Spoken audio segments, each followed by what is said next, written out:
Ain't nobody at my man. Yo, Chris Brown, are you serious, bro? I know you got something to do with this. Ain't nobody at my man Quavo's show today?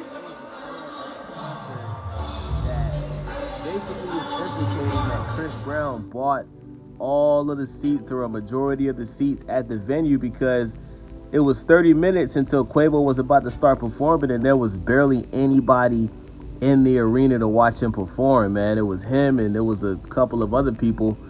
And then there was actually a picture of the crowd while Quavo was performing, and it looked like it was only about like 50 people in the crowd, man. So yeah, man, people believe that Chris Brown did this on purpose. They believe that he took a page from 50 Cent because 50 Cent did this before. I remember Ja Rule had a concert and nobody was there, and 50 Cent basically told people on Instagram that he bought all the seats, basically to embarrass Ja Rule and basically show him that he's an irrelevant artist. You know what I'm saying? But we all know Quavo is not an irrelevant artist. He's very relevant. He's a member of one of the most successful hip-hop groups of all time. I mean, statistically, they might be the most successful rap group of all time if we really talk about their accolades and all of that. Shout out to the Migos, you know, rest in peace to Takeoff. But we know Quavo is not irrelevant. We know he's a very relevant artist right now. Obviously, he's not making the impact he was making when he was a part of the Migos, but even when Takeoff was alive, the Migos broke up. It was just Quavo and Takeoff. And we've seen Quavo and Offset reconcile their differences after Takeoff passed away. But let's be honest, man. These guys as solo artists, they've never been, or they've never made the impact that they make when it's all three of them. I remember when Quavo put out a solo album, a lot of people wasn't feeling it, man. It got a lot of criticism, a lot of critique. A lot of people felt like it was very underwhelming. Takeoff's solo album had mixed reviews. Some people liked it, some people didn't like it. I liked it. I think it was called The Rocket or something like that. But Offset had the most successful solo album out of all three of those guys, man. Offset's solo album actually did very well.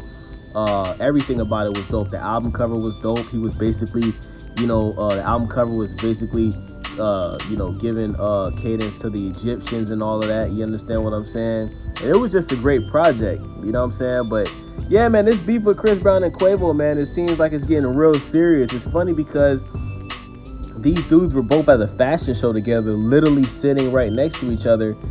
And Chris Brown said, that the only reason he didn't break his face or something like that is because he didn't want to mess up the bag. You know what I'm saying? He said he wanted to break his face. You dig what I'm saying?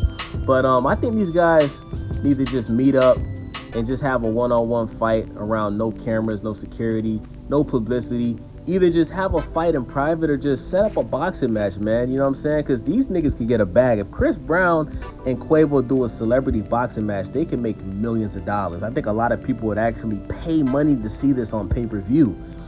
Me, I would watch it on my Fire Stick. I would watch it illegally. I ain't paying to see these goofy-ass niggas fight. But I would pay attention to it. I would watch it.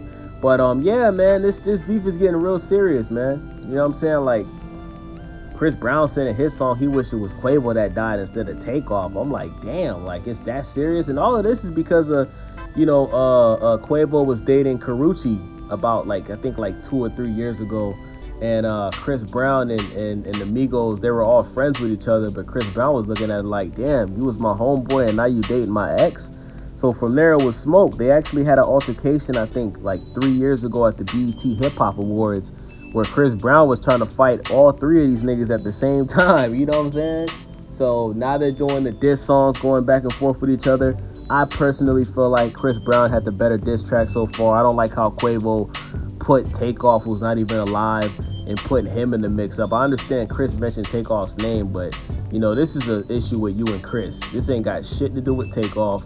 And I think Quavo's diss song, it's a good song for the radio, but if we're just talking about a diss song, Chris Brown hands down has a better diss song. So let me know what you guys think about this. It's your boy Wavy. Leave a comment, thumbs up. I'm out. Let's get it.